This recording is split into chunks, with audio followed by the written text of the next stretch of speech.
Binabato ng kaldero, minumura, at pinapalayas. Tama ba? Walang hiya ka, anak. Halika dito. Nay, huwag po. Palo pala kita. Ngayon, matatamaan ka sa akin. Nay, huwag po. Test paper lang yan. Sabi ko nga, lalayas na ako eh. Anak, may bisita ka. Sino po, Nay?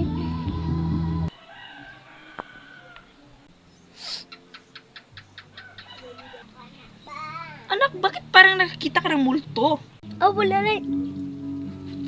Ma'am, kumusta naman po ang anak ko sa school? Isusumbong ko si Kyle sa inyo, ma'am.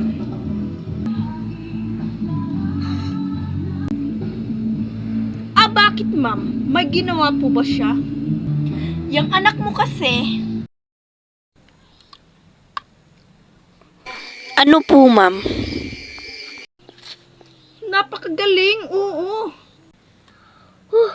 Opo, tama, Nay. Mabuti naman. Akala ko ano nang ginagawa nito eh. Kaso ano? May kailangan lang kong itanong sa inyo. Kung totoo ba itong nasa test paper ni Kyle? Patay ako dito. O sige ma'am. Unang tanong. Anong pangalan ng nanay niya? Susan, sagot niya. Tama ba ma'am? Tama naman ma'am. Pangalawa, ano ang trabaho ng nanay niya? Sagot niya, housewife. Tama ba, ma'am? Tama naman po, ma'am. Pangatlo, ano ang gustong ginagawa ng nanay mo sa'yo? Pinaglulutuan at binibigyan ng baon.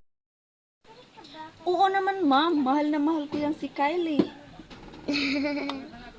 Pang-apat, ano ang hindi mo gustong ginagawa ng nanay mo sa'yo? Wala namang nakalagay dyan, mama. Diba? Wala naman akong ginagawang masama sa kanya. Ang nakalagay dito ay palaging inuutusan. Pinapalo ng hanger. Nay.